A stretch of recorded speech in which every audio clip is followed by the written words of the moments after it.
we are honored to welcome the arrival of the Excellencies, the President of the Republic of Maldives and the Prime Minister of the Democratic Socialist Republic of Sri Lanka. Honorable Prime Minister Dr. Harini Amarasuriya, Ministers, distinguished delegates, esteemed business leaders, ladies and gentlemen, Assalamu alaikum and a very good afternoon. At the outset, allow me to extend a very warm welcome and my heartfelt gratitude to Prime Minister Honorable Dr. Harini Amarasuriya for gracing us with your presence at this forum today. Thank you, Madam Prime Minister. I'm pleased to be here in vibrant Colombo, in my first state visit to Sri Lanka. And it is a privilege to address this distinguished gathering at the Maldives Sri Lanka Business Forum, the very first here in nearly 9 years. I thank you all for your kind participation, which certainly symbolizes the enduring friendship and robust partnership between our two countries. As we reflect on 60 years of formal diplomatic relations between the Maldives and Sri Lanka, we do so with pride in our long-lasting friendship and with an unwavering commitment to chart a new chapter. It is one defined with economic cooperation, innovation, and strategic partnership. Today, the Maldives is at a pivotal moment in its development journey. We are a nation on the rise, building from a foundation of resilience and looking boldly towards a future of development and prosperity. Through our National Development Blueprint, Vision 2040, we are steering the country towards becoming a fully developed, inclusive, and sustainable nation. This vision is not a distant dream. It is a strategic commitment that drives every policy decision that we make. It is rooted in the belief that development must be people-centric, technology-enabled, and environmentally responsible. And above all, it recognizes the indispensable role of the private sector in shaping our economic destiny. Distinguished delegates, I have placed private sector-led growth at the very heart of our national agenda. My administration is advancing a decisive and ambitious reform program to facilitate business, incentivize investments, and empower entrepreneurs. We have introduced a modernized foreign investment law, replacing the 40-year-old regime, and revised the foreign investment entry requirements to bring clarity, predictability, and transparency to foreign investors. These reforms recognize the delicate balance we must uphold, safeguarding sectors where local enterprise has matured and must be protected, while opening doors to foreign capital, expertise, and technology in areas essential for our national development. At the same time, the amendments to the Special Economic Zone Act, including the recognition of large-scale investments under sustainable townships, reflect our readiness to elevate the Maldives to its next phase of growth. This is a transformative step designed to take our world-renowned tourism sector into a new era, one that is bigger, bolder, and brighter. From simplifying regulatory frameworks to strengthening our institutions, we are shaping an economy that is open, dynamic, and globally competitive. An economy where investors find confidence and where innovation thrives. And these reforms are already delivering results. The announcement by Google last year of the Diwaru investment, the first of its kind in our nation's history, is a clear demonstration of the confidence that global companies now place in the Maldives. This partnership marks a turning point. It positions the Maldives as a rising digital hub in the Indian Ocean, enhances our connectivity, and signals to international investors that the Maldives is not only open for business, but actively shaping the future of technology-driven growth. It is an example of what can be achieved when clear policy direction, investor confidence, and national ambition align.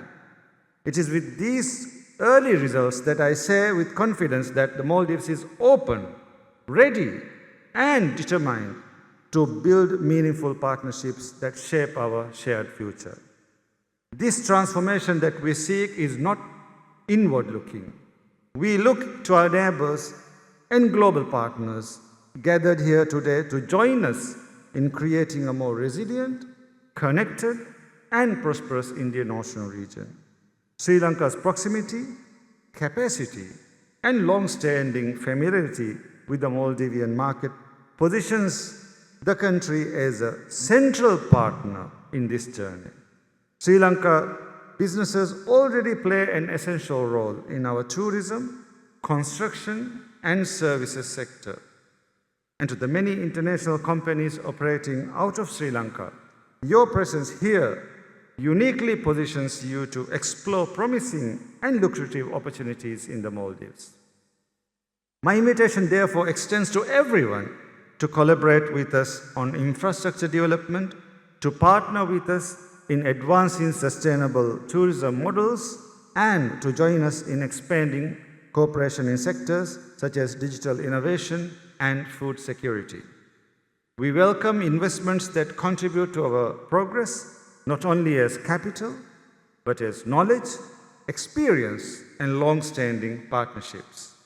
Equally, we hope to see greater openness for Maldivian enterprises in Sri Lanka.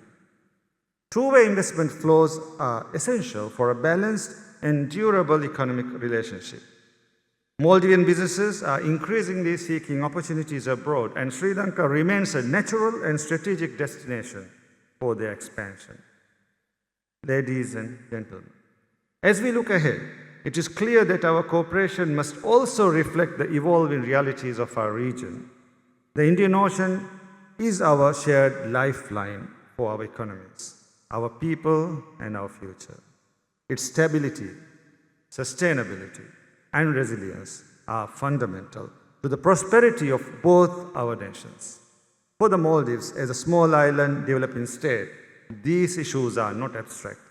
They shape our policy priorities, our infrastructure needs, and our long-term planning. And while our vulnerabilities may differ, both Sri Lanka and Maldives have common interests in safeguarding our ocean, strengthening our infrastructure, and building a region that can withstand the challenges of the coming decades.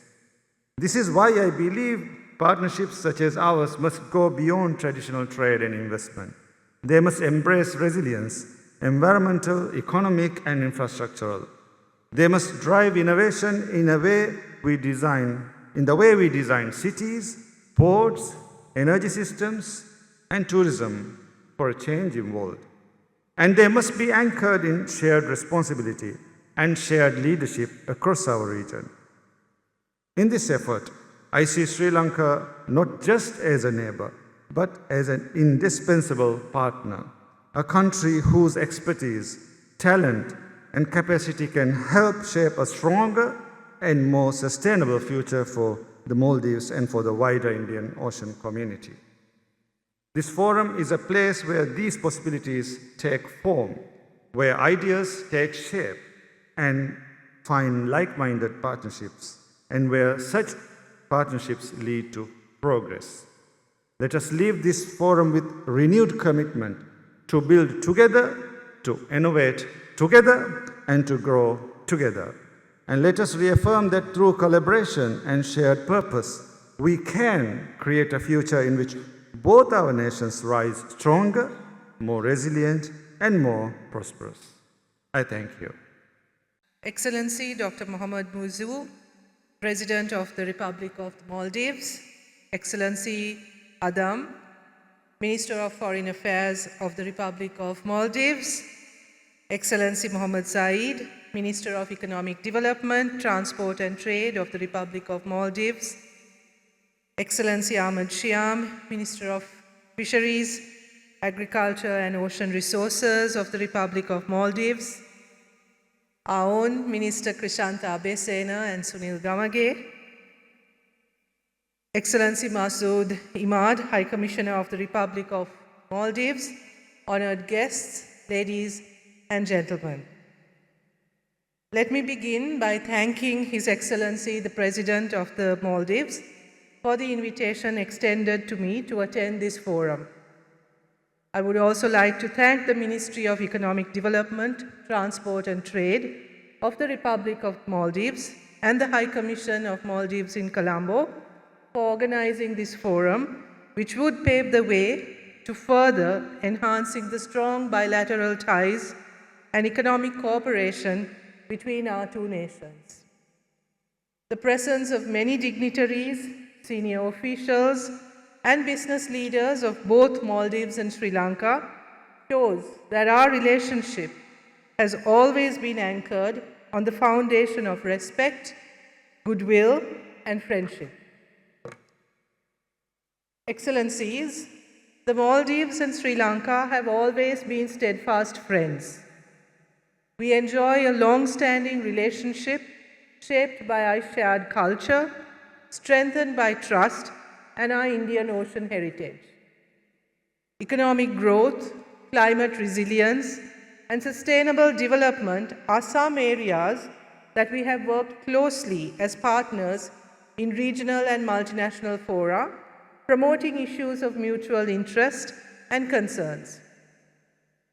I take this opportunity to emphasize that Sri Lanka today stands at a pivotal moment in its economic journey. As you know, we have faced several challenges during recent times, including global uncertainties and tensions, shifting trade conditions, and the impact of severe weather towards the end of 2025. Sri Lanka remained resilient through fiscal discipline, structural reforms, strengthened governance, and strong international support. We are steadily building a much stronger and more stable economic footing with a clear and promising path ahead. Excellencies, ladies and gentlemen, Maldives is one of our closest and long-standing trade partners in the region. As we were discussing last night, our relationship goes back many hundreds of years. Allow me to highlight a few promising areas, among many others, as you consider deepening your economic engagement with Sri Lanka. Tourism, of course, is a key industry benefiting both Sri Lankan and Maldivian economies. Several Sri Lankan companies have also invested in the success of Maldives' world-renowned tourist attractions. We have a valuable opportunity to collaborate further in the tourism industry. With Sri Lanka's diverse offerings, increasing tourist arrivals, and a renewed focus on sustainable and high-end tourism, there is a real value for Maldivian investors in expanding operations, creating joint ventures, or establishing a presence across complementary tourism sectors, including in medical tourism. Sri Lanka's tourism industry is rebounding and recorded its highest ever number of tourist arrivals within a year in 2025, and this was despite Ditwa hitting us at the peak of our tourist season. We are optimistic that these numbers will significantly increase in the coming years. We are hopeful, despite the global tensions, that the growth that we showed in 2025 will continue in this year as well. Going by figures and statistics, I feel that the trade turnover of US dollars 137 million in 2025 between our two nations remains far below its potential, and there is real opportunity to significantly expand our trade relationship. This is especially so in the areas of food and fisheries processing. As was mentioned, the blue economy. There are so many other areas of joint initiatives, renewable energy, all of these, and I think there is clearly significant scope for mutually beneficial cooperation. As island nations, we can synergize the resource-rich territorial waters to create meaningful partnerships which will enhance resilience and long-term productivity in the sector. There is also potential to develop joint ventures in sustainable aquaculture, mariculture, marine farming through the exchange of industry knowledge, technical capabilities, and expertise. Ladies and gentlemen, Sri Lanka's human capital remains our most valuable asset. The Maldives has long been a valued destination for Sri Lankan professionals, with over 20,000 currently contributing to its workforce, particularly in the tourism and hospitality sector.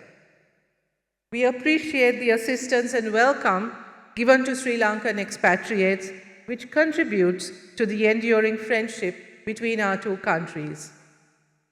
Being the Minister in charge of education in Sri Lanka, I am proud that our skilled IT personnel capture the core competencies of emerging technologies. Sri Lanka has an ambitious roadmap for digital transformation, and we aim for a US $15 billion digital economy by 2030. I believe our talent pool, combined with our rapidly expanding digital economy, positions Sri Lanka as a strong partner for Maldives' digital transformation. The Colombo Port City, as you would already know, is a transformative investment opportunity and one of South Asia's most ambitious developments. This modern financial and business district serves as a hub for finance, logistics, healthcare, education, digital innovation, and hospitality in the heart of Colombo. Excellent opportunities exist for Maldivian investors to secure a presence in this exciting development. Ladies and gentlemen, the business communities of our two countries play a critical role in our multifaceted and vibrant economic partnership. It is through your vision, innovation, and collaboration that we can transform our historical, cultural, and political ties into stronger trade, greater investment flows, and shared prosperity for both our peoples. In this context, I would like to thank the Sri Lanka Maldives Business Council, operating under the aegis of the Ceylon Chamber of Commerce, for its continuing efforts in strengthening business ties between our two countries through a wide range of initiatives such as trade exhibitions, business delegations, and our engagements. I would like to appeal to our Maldivian friends to look upon Sri Lanka as a source through which you can expand your horizons. We are very close. We have many shared interests, and I think there's a lot that we can do which will mutually benefit both our countries. Excellencies, Maldives is not just our neighbor, but one of Sri Lanka's closest friends and long-standing partners. We have consistently extended goodwill and support to one another over the years. In this context, I wish to extend my heartfelt gratitude to the Maldivian government, business community, and the people of the Maldives for standing with Sri Lanka in the aftermath of Cyclone Ditwa, with your donations amounting up to US $3 million. This reflects the solidarity and the depth of friendship that goes beyond simply a traditional cooperation. In closing, I would like to extend an invitation to Maldivian businesses to intensify your engagement with Sri Lanka in trade, business, and investment, contributing towards productive, mutually beneficial, and long-standing trusted friendship between Maldives and Sri Lanka. I wish you a productive and successful outcome from today's deliberations. Wish you all the very best and hope that you enjoy your hospitality during your stay in our country. Thank you very much.